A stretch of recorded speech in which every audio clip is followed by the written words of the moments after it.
The FGC is like dominoes. You set it up and we knock it out. We knock it down every single time. These matches have been absolutely amazing. Esports World Cup bringing you the drama that only us in the FGC know about. Hello, everybody. I'm James Chen.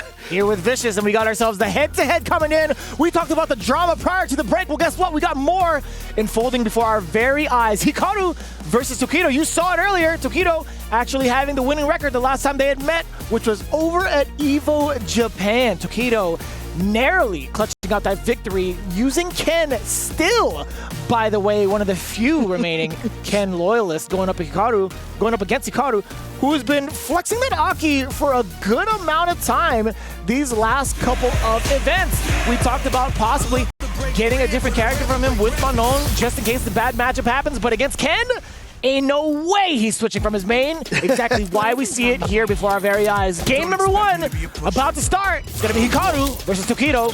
And don't forget, Hikaru qualified here from the LCQ by getting second place, only losing to Hurricane. So he's coming into this tournament hot right now. There is, catching that punish counter upon landing. Tokido trying to snipe his way out from the other side. However, stuck in this corner with the poison applied could lead to a big stagger. However, let me double back, hold on. We do get the side switch now from Tokido. And now the corner pressure here. Can Hikaru fight his way out of this situation? Ooh. So we thought, yeah, catching fire instead to the carpet. Here we go, the jump out, still successful from Hikaru, and now the burnout, cruel fate. And the block string, oh my god, the block string, hello. Yeah, and now that's his chip at that point in time. I don't think there was anything that Tokido could have really done there. At level 2, no invincibility. Level 1 would have died to the fireball. Oh, he didn't even have the level 2, never mind. No, on the other side, get that forward throw. Drive rush on in there. Ooh. Countering with that standing heavy kick, and here we go, gets the Toxic Blossom and the juggle afterwards. Back-to-back roundhouses, stealing turns as well. Tokido kind of weary of trying to take his form. My god, what a stop against the drive rush. Low medium kick. Give me some of that poison on top. My magnum open. Oh god, the damage right there, and Tokido already down to basically no help. The command grab is going to find its mark. Hikaru with game number 1. Fresh out the oven with the perfect pretzel. I like that. Gotta throw it in early. Maybe kind of force a little bit of timidity, even more so against Tokido. I mean, it's worked out thus far. Let's see if Hikaru can continue that offensive pressure. And also, just overall good checks, right? Over Tokido's movement have been pretty important thus far, whether it's with the lashes, whether it's with normals. However, getting caught just a little bit too early on the startup of that bubble. But this is a great start here for Tokido, using that crouching heavy punch after the neutral jump to catch the late button. Oh, fireball action. Okay, here we go. Counter hit. Tokido recognized that he was close enough to get the full medium punch, heavy punch target combo. But that Fierce just covers so much ground. Real quick adjustments being made from Tokido to get a first round quick victory in game number 2, low medium. That was buffered, going into it now with the stagger. A little bit of a shake-up. I don't know what that was, I'll tell you what. Oh, again, Justin's so mad right now. And here we go, gets the hit into the corner there. The frame kill with the standing heavy punch. And Tokido just runs into that. I don't know, like maybe the drive rush ate his jump or something. Potentially be a thing.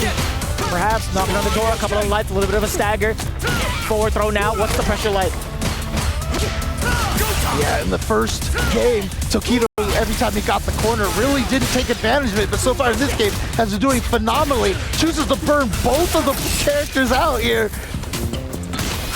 Yeah, I think Hikaru from the space has so much more to work with, especially with the level 2. Oh, on the way down.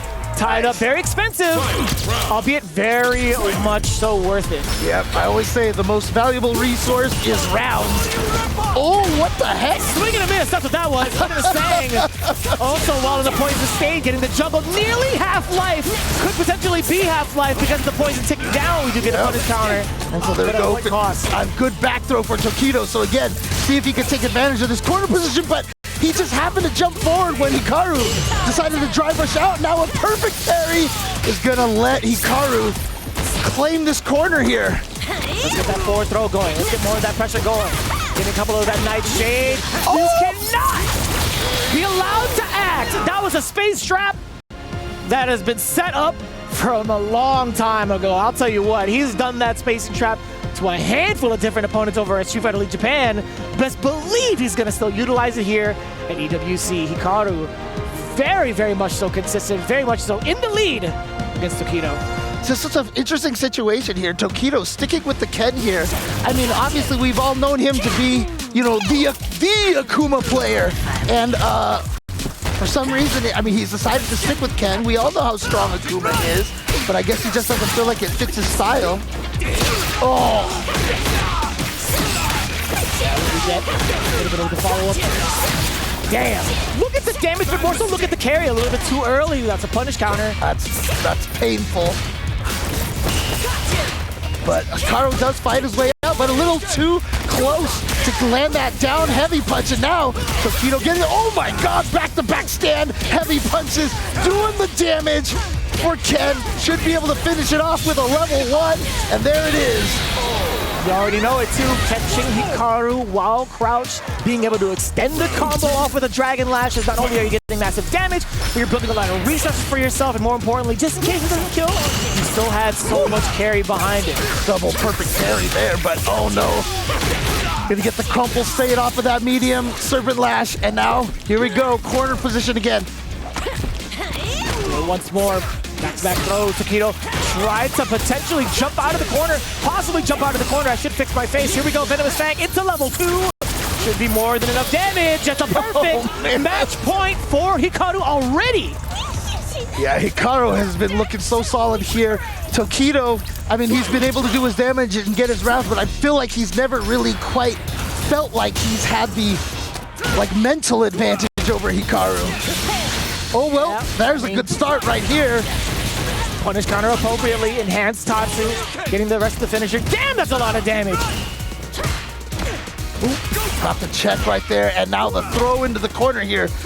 Obviously, Tokido needs this round to at least get a game on the board here. Take it one round at a time. Here we go, just needs a tiny bit more damage. Gets the meaty counter hit, crouching light punch, and Tokido is on the board. It is 2-1. And he's doing a lot of damage too. It's just so threatening with that standing heavy punch, and even also just outside of that range with standing heavy kick. Although, if you're standing or sitting there blocking the whole time, there's so much damage being done to your driving.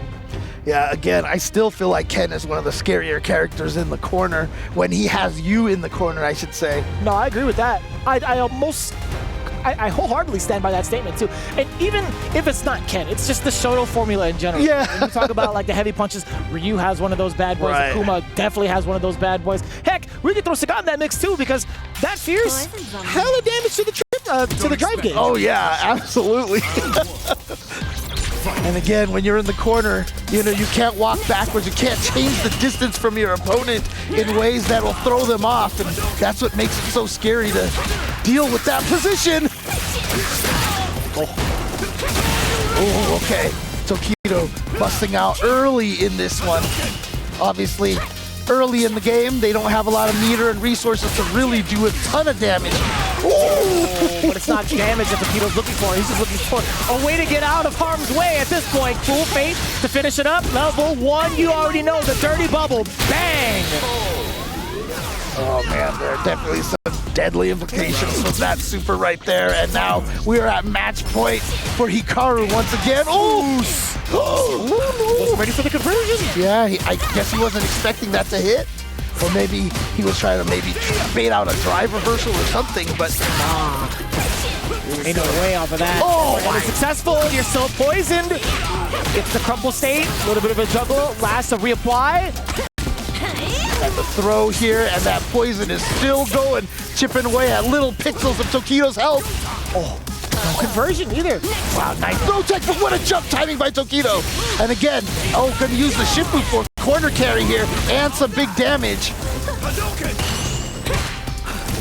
And softly is Tokido, albeit you had the upper hand. That is an excellent punish counter. We get the Oki off of the DP, enhanced. And now burnout for Hikaru. But Tokido, again, the same thing. And recognizing that Hikaru was crouching, but still gonna need to spend the level 1. No, I know he was trying so hard to see if he could kill without it, but again, round is the most important resource. Spend that meter. Ah, that's plus. Yep. So he's able to get his turn. Okay. And Tokido didn't choose the drive reversal in either, too, the OD cool fate. Yeah, gonna follow up with the Gen Rise, smart choice. Hikaru was pretty adamant about defending correctly against it. Oh, so the pressure from Tokido has been finding far more success. Look at this, oh, the standing heavy punch again. Oh my goodness, he's just swinging away with that one button, causing so much pain. It's hard, man. I mean, rule of numbers is the more you throw it out, eventually it's gonna hit. He's gonna stick to it. And honestly, it just worked out. It honestly just worked out for Tokido. He would just throw it haymaker after haymaker. It was just up to Hikaru to kind of withhold the storm. And it's tough too, because like as you saw those fierces being blocked, you saw the chip damage applying to the drive gauge, eventually that burnout was gonna happen. Like, surely you want to defend it yourself normally without having to expend bar, I get it, but it's like, how much longer can you hold on for? And also, how do you know when or if not the drive impact is going to be coming out too? Right. And you know, earlier I mentioned it never felt like Tokido was getting that mental advantage. That last game right there, that last offensive sequence felt that way, but Hikaru is starting off game number 5 here with a really strong start here. Corner position in the mix-up. Yeah, we got the puddle in place as well. Tokido taking a little bit of damage. Does find his way out of the corner, but okay. Yeah, a little bit safe now. Oh no! So we thought, excuse me. And he should be able to kill off of this. Yeah, he's got the level. No, no, I lied to you all. Broski, don't hate me. Oh, well, he definitely could have tried to go into level 2, but I just felt like he was like, you know what? I want to be sure, so I'm just going to go for pressure setup. He had it just in time enough to actually get the rest of it. True. To be honest with you. Wow. Oh, counter hit. Tokido swinging afterwards. Oh, what a jump back! And that standing heavy punch is gonna reach, and we're gonna go for the corner carry instead of the side switch here, because for Ken, it really doesn't matter. Ooh, bro. Looking at level 3 as well. Meaty lights right there, finding their mark. What a throw tech from Hikaru. Oh, the jump in again! But no punish, no actual big punish. That was the jump light into nothing. Oh. Level 3, no shot. Oh, no. You know, that's mad expensive, but the burnout is here, the damage is in place, and Hikaru is looking rather green. So let's see what the approach is. Right. Oh, he did it! That's gonna be a bait. Are you serious? He did it! Saw the startup with the Oh my god! Anything you can do, I can do better. Says Tokido. I felt like you know, that was the I know that you know that I know thing. Yeah. Hikaru was like, there's no way you're actually gonna wake up level 3, so I'm gonna attack. And Tokido's like, you know what? He said, obvious. My man, perfect parried it. He reached so far into the Shotokan studies, he had the stance and everything. He's like, full Karate Kid, obvious. Oh, man. All right. Oh, checks the drive rush. And there's the cool fate. Yep. Gotta make sure you drive reversal early, too. Oh, no, but Tokido puts himself in the corner. Yeah, close to burnout as well. We all know Aki, the story with her, queen of burnout. There it is, the burnout, and Tokido only just has the 1 meter. Got the jumping light kick. I don't think he thought it was gonna hit. But now, here we go, corner pressure. And actually, if he can, well, no, Hikaru's getting way too much drive gauge back here now. Well, actually, no, it's all gone. Minus frames ODDP into the stun. Hikaru wasn't ready for it. Tokido is gonna take it from Hikaru. Hot damn, that was a set. Tokido, excuse me? A full reverse? Damn. Oh, man.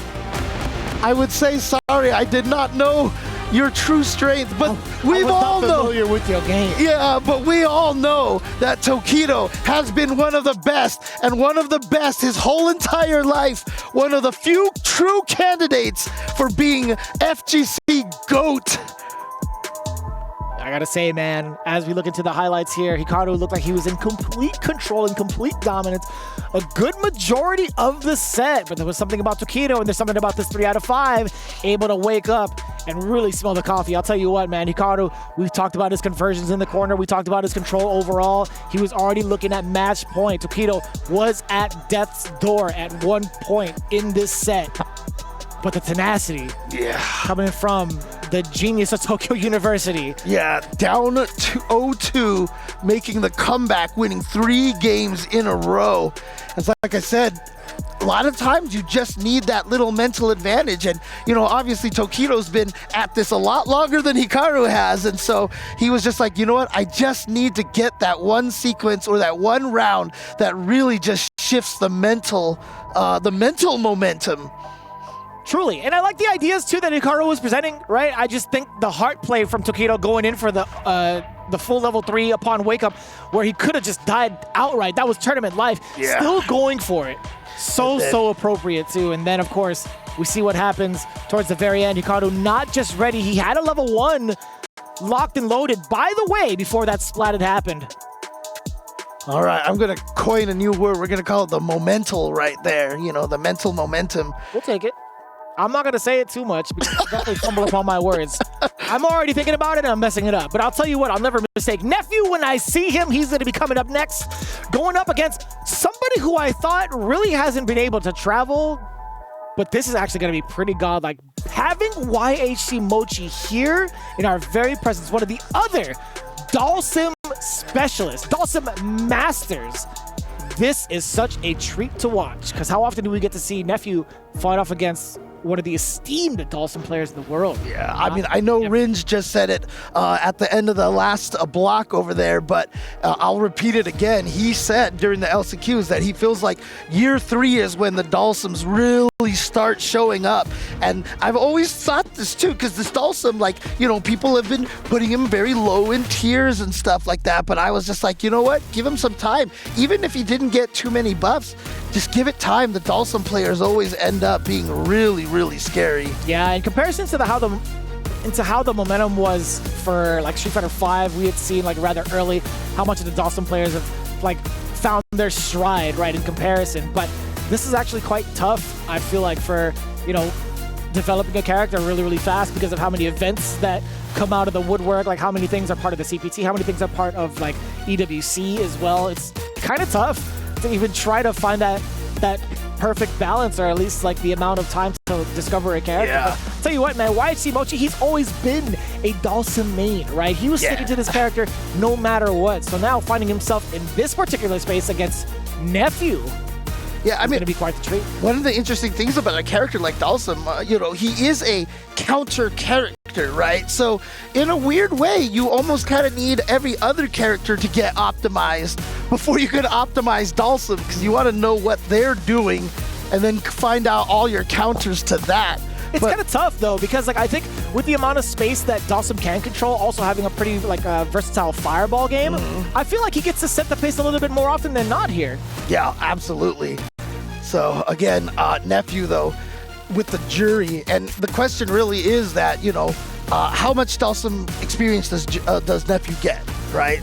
That's we got to find out here, because obviously Japan right now I feel like has the strongest Dalsims. Yeah, I mean there are a few names that I'm kind of like drawing towards, at least within the NAC. I know like Breezy Man, Eli Eats Crayons is the CFN. Right, Ikita from Arizona, right? Oh, that too, yeah. Yeah. So I'm really kind of curious like how often we get to see that type of representation to face off against Nephew, right? If Nephew had actually called up anybody, be like, hey, I need to figure out. And Louismon, I think Louismon would be your strongest candidate. Oh, yeah. Or at least in the, you know, in our region currently.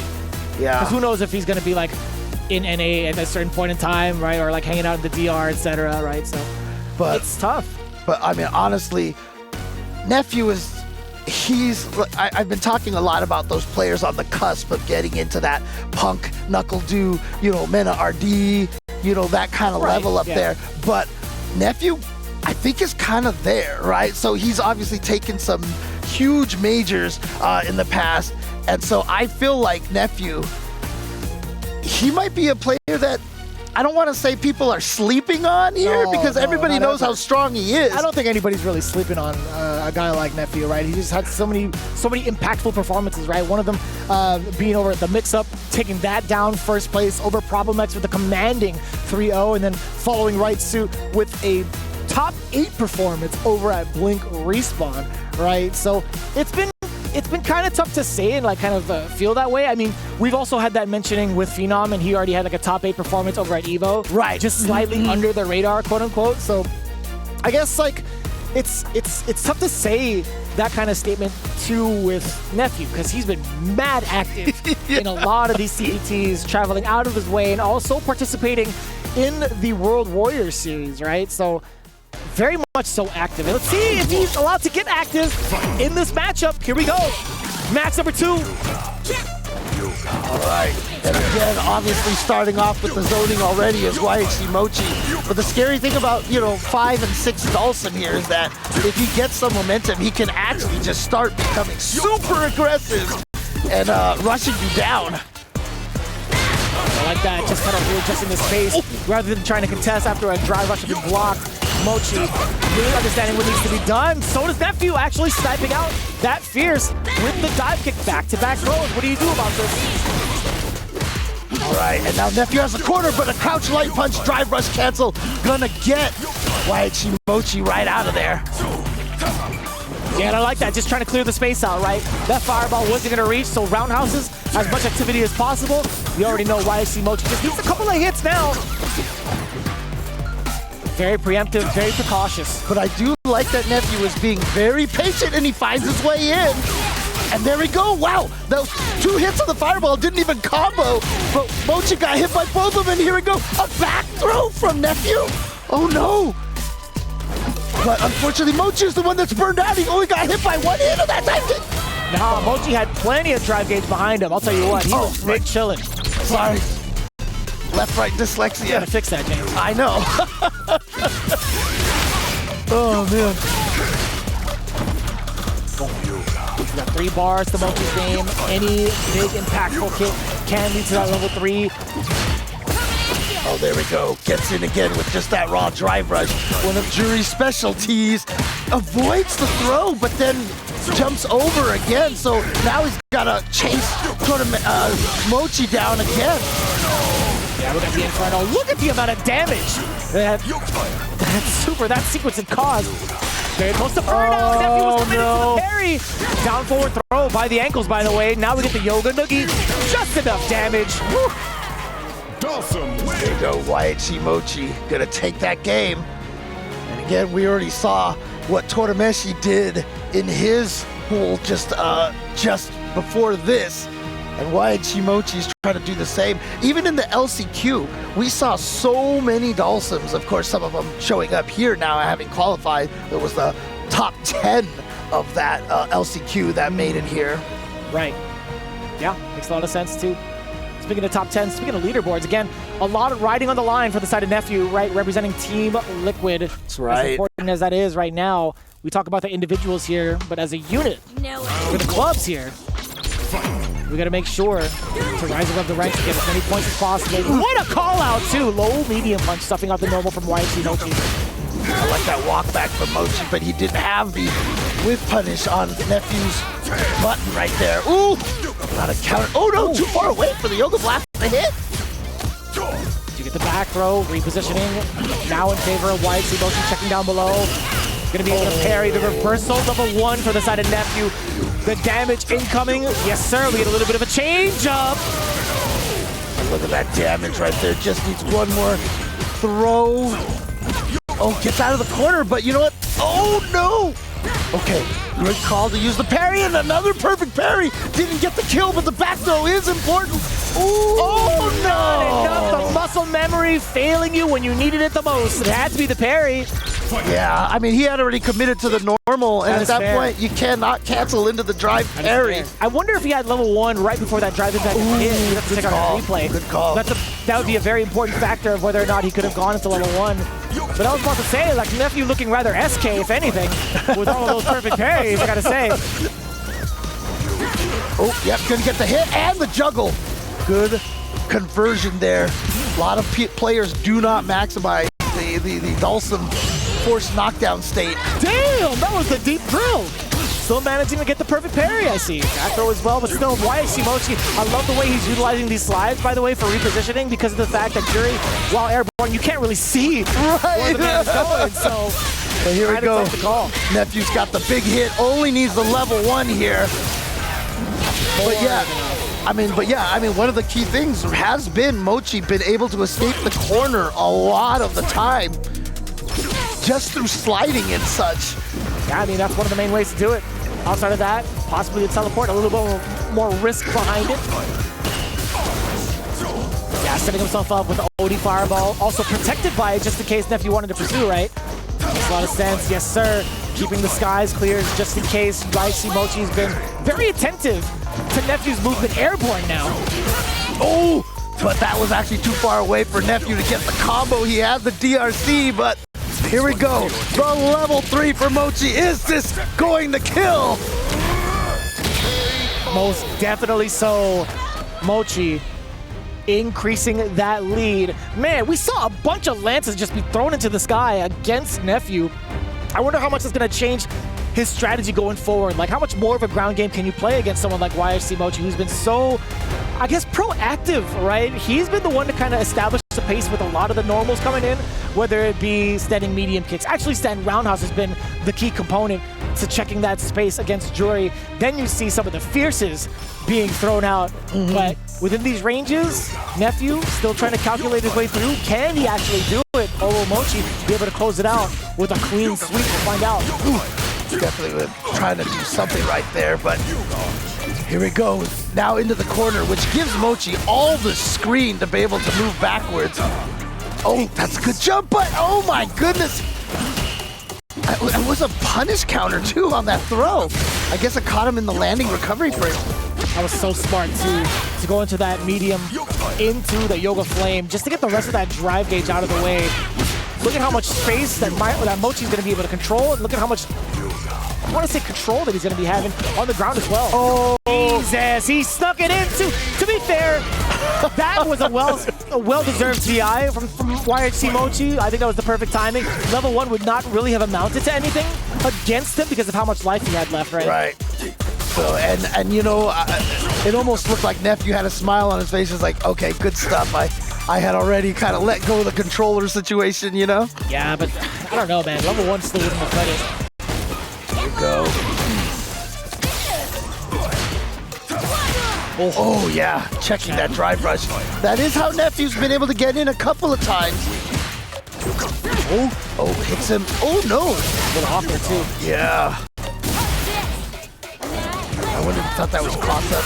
Oh, there it is. Punish counter on that. You're gonna activate, you're gonna have to, right? Yeah. With this corner carry situation going to, you build a lot of your drive gauge back as well. No, you go for the drive impact. Putting yourself into burnout, that could have been mad risky, but Nephew does have an opportunity to get a mixed perfect parry. You still can't punish it. Oh, and the cross-up is gonna find its mark again. I mean, it was the same situation. Mochi sliding out against the jump, but that time, Nephew had the cross-up to catch him. Real frantic, real squirrely when it comes to that feng shui engine, I'll tell you what. Oh! Down back heavy punch. Hurting so much, and here we go. One, catching that jab. Now towards the corner, just dashing up once, drive gauge immediately. The drill to catch the throw as a punish counter. Oh, now no. Forward throw now. Yeah. Look at how much damage is going to be towards the drive gauge. Why Nephew took to the skies first? Nephew that air reset could have been everything. Yeah, Nephew, if he had pressed the button there, he might have been able to get everything to turn around. He's trying to perfect parry something. You can see all these parry attempts from Nephew. Oh, That's wait. too far.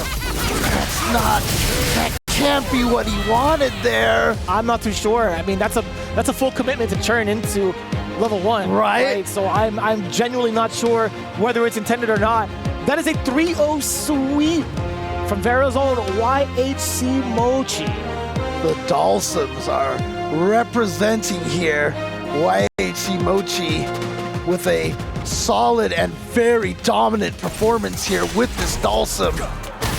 I love seeing it. Honestly, like, we're all big Nephew fans at NA, but also seeing some of the legendary players that we've been watching, like, time after time, still sticking to the character.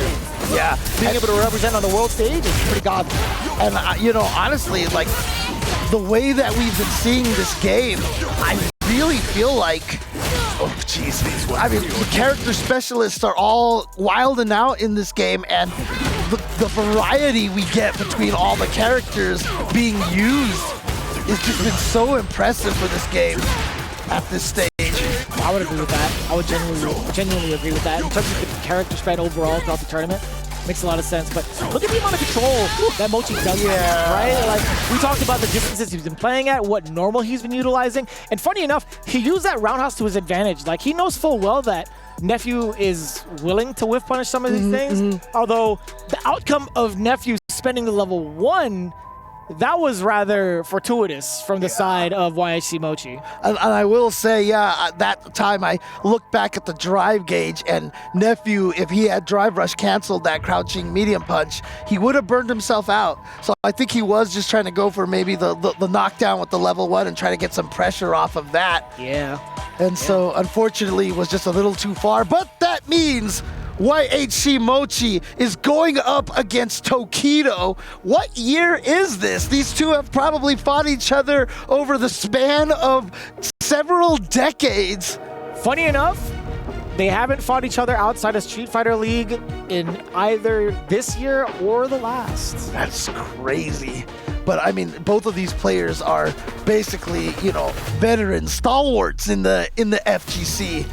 And, you know, Mochi has been playing Dalsum the whole entire time. Tokido, you know, obviously with the Akuma, like I said, I was just kind of talking about that a little bit earlier, but he has been sticking with the Ken.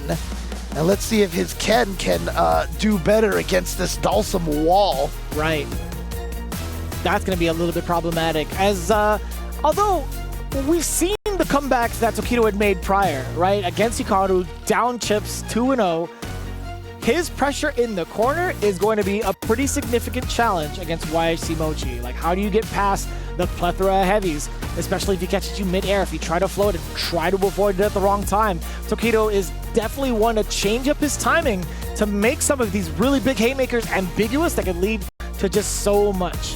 Last time they met, you know what, maybe I'm wrong. I was looking over at Wikipedia. I was trying to find the head-to-head myself. You know what, that's why I'm not getting paid the way that these guys are getting paid. I'll tell you what, 2-0 the last time that they met up each other. That's pretty impressive. And you know, I don't know if it's like too much of a surprise. I feel like Ken still feels like he has a pretty decent upper hand against Dalsum. Not even just in like the toolkit that he has. He has a competent fireball. He has excellent normals to space himself at. He has the right damage. In the corner especially, though, it's like, what can Dalsum do to get out of pressure? We talked about how scary Ken's pressure is in the corner, but Dalsum is a character that really has trouble escaping the corner right there. You know, level 1's not having the invincibility, level 2 being able to be crouched under. You know, it's a tough situation for Dalsum in the corners. We'll find out. Also, I just want to give quick shout-outs to Lazarus, who's been doing a lot of the stats collecting, and you also mentioned the Liquipedia, so always shout-outs to Incross and crew. Well deserved for the Cannon Award, I'll tell you what. Absolutely. Here we go. Being able to set the pace is YHC Mochi. Immediate check against the drive rush is Tokido. Forward throw gets to spell out his offensive pressure. The immediate threat, excuse me, against the offensive pressure from Tokido from Mochi has been so important. But still back onto the other side of his out one way. It's another to get the throw started. Yeah, Tokido sneaking in there with the heavy Dragon Lash, but now YHC Mochi here with the drive impact and the side switch combo. Oh, I'm not sure what Tokido tried to do. He just got hit by that. Tried to walk forward, perhaps. Try to steal his way out of the corner with some of that movement. But now you get to face the Inferno. Cook him up. All right. YHC Mochi showing what he's got here in round number 1, but it is just round number 1. I don't like Dalsum clapping with his feet in the background during that end of the round. It makes me mad uncomfortable. The Blanca, right? Yeah. There we go. Oh my goodness, the jumping heavy punch just ate that anti-air for lunch. It was a lance versus a brick. I'll tell you what. Ooh. Yeah, but unfortunately, brick don't fight back, so We definitely need This to... one does, I think. Fair enough. Ooh. Yeah, this is a fiery break. And he's going to get a couple of extra DPs. Yep. And now the setup here. Heavy Jinrai into the combo here. Tokido coming right back. Bringing in the explosiveness rather early in game one. I like that, committing to the drive rush all the way through for that delayed crouching jab. Mochi kicking it in towards a defensive gear, right? A little bit more timidity. All right, Tokido, you see, really trying hard to maintain this corner advantage when he took so much drive gauge damage by blocking like so many normals. That's why you see him back off, try to gain some of that meter back, but YHC Mochi finds the hit and is going to land the super. The roundhouse did a little bit of the talking. Down in chips on the drive gauge. Actually try to initiate all from that drive rush, but no big hits came. Hit YHC Mochi now coming in with his own fire. Bald head don't care. You see that headbutt? Bang, level 3. Yeah, as soon as he whipped that slide, he's like, you know what? You don't have any drive gauge, so if you don't punish me in time, I'm just going to drive him back. And it worked out for him. Oh, no, that's too far, but Mochi couldn't punish it. But the chip is still a threat. Tokido was trying every little gimmick under the sun to try to get the hit. YHC Mochi did not bite on any of it. He takes game number 1, and that was like a really long game 1, honestly. Yeah, that's the pace that most Dulcims are going to be setting a lot of the time. Excellent parry, but more so excellent corner carry. Just based off of that. Fierces again, the haymakers. What did we just talk about? How does YHC Mochi navigate around that? Yep, and there again, there's that heavy Jinrai. And the perfect parry from Tokido. Obviously not gonna, oh, that's speedy enough. Yep, and it was a counter hit. Look at this combo here. Doesn't need to spend any of that super meter. Not at all. Tokido with a perfect in round 1 for game number 2. Yeah, I think his calls against the limbs have been pretty on point thus far, right? We had a handful of parries based off of that round alone. We do get the overhead, now being able to throw into the mix, no pun intended, and again, back into that well. Why not? Oh my goodness. Do we have a throw counter that we can put on the screen here? Finally gets out of there with a punish counter. Most certain that they do, James. I'm pretty sure they'd be like, throws landed 12. Yeah, I know, right? Oh, and that's gonna jungle too. That was kind of hot. You know, I kind of wanted him to be able to go up and down like in Third Strike and keep the combo going. Yeah, true. Oh, man. But Tokido gets that game on the board. I always forget, like, yeah, that Tatsu actually goes on the way down from Third Strike, yeah. Because there was those super fancy combos that you could get at the hit. Those. You're right. I love totally that combo. That. Especially if you get them in like it's stunned too. It's so hard too. It's so sick. It's so hard. Bring those back, actually. Actually bring a post-KO movement. Oh, yeah. As some old heads called it, they called it appeal. Sure. It's a terrible name, by the way. Here we go. YHC Mochi. Floating above those fireballs. Yeah, just gotta reset the timing too. Oh, no! Did Tokido just not think it was gonna hit? I'm not sure. Or was he going for a throw reset? Because Tokido's done that a couple of times. I mean, like I said, he landed so many throws in that last game. Oh! Can't clear the space if that Fierce is right below you. I love him chasing after the float with, not with a haymaker, but with just a light punch. Because then if he teleports, he still has the ability to counter, but YHC Mochi is gonna take that round right there off of the drive rush combo. My man is taking every swig that he can get. Tokido is a professional. My man's trying to stay hydrated every single time. He's like, you know what, you may burn me out in game. You won't do so in real life. I'm surprised he hasn't been a... The blast anti-air, son! It's a level 1. That was sick.